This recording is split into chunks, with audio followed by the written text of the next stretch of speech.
This time last month, speaking Japanese felt a bit stuck. なんか頭の中がちょっと凍っていたって感じ. I felt like my brain was iced up.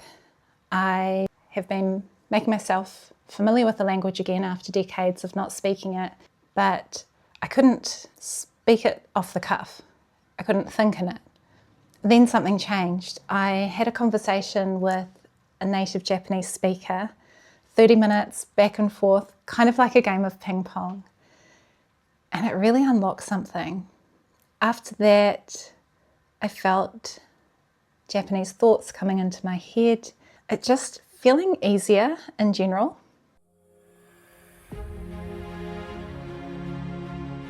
Study for me is talking here on YouTube.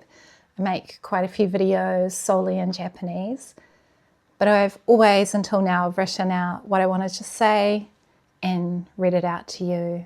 I have some real fluency in me somewhere, and I'd like to know how much of it is still there. So today I'm going to do a little experiment and try to speak in Japanese about a part of New Zealand culture. So it's the current season that we're in, which is midwinter Māori New Year. And I'm excited to see how much I can say. それじゃあ、ノートがありますよね。そしてチピが助けてくれてきましたね。助けてくれる？ありがとうね。よろしく。今ニュージーランドでは真冬で、この時期はマオリの新年です。朝早く起きたら、夜空を見たら、I don't want to say that. 朝早く起きたら、夜空を見て、スバルという星がはっきり見えます。ニュージーランドでは、スバルという星がマタリキと呼ばれています。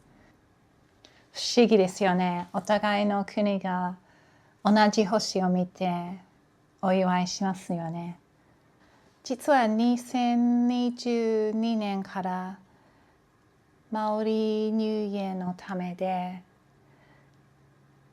この時期仕事から休みの日になりました。このマオリ新年っていうのはとても伝統的で文化的には大切です。マオリ人にとってはいつもこういうお祝いをするときに人と食べ物をシェアしますよね。この時期はね、空を見て自分の人生について考えます。星を見ると自分がこんなにちっちゃく感じますよね。そして問題もそんなに大切ではない感じがします。そして過去のことを考えます。例えばこの1年間亡くなってしまった人のことを考えます。そして将来のことも考えます。Searching for the Japanese words to talk about the stars, the night sky, traditions, rituals, cultural significance was such a good exercise to go through. Even if I only spoke a few words just now, I think I revived some words that were probably quite dormant.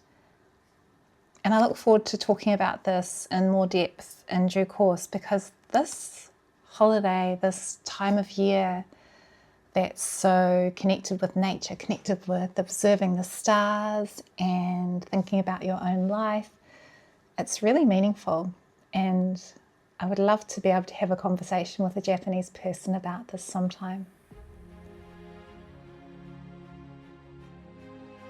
I'm just looking back at me speaking just now in Japanese. I can feel that I'm kind of fired up about talking about Matariki and explaining it to you.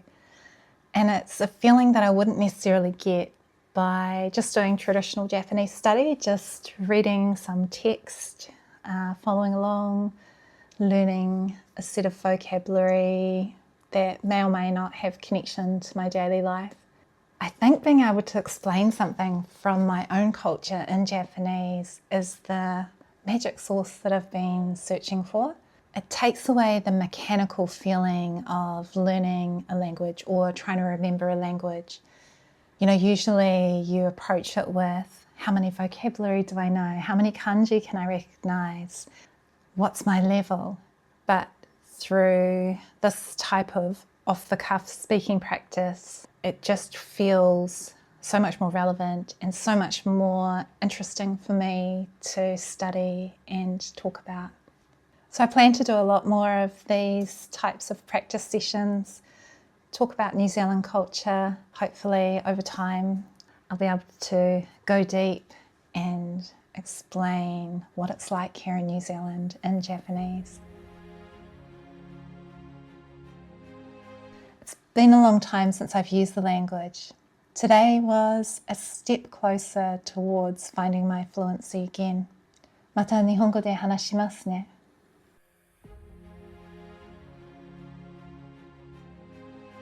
I'm keen to get more speaking practice, so if you would like to have a conversation with me, just let me know in the comments. Happy to set up a Zoom call and we can chat, and I look forward to getting to know you.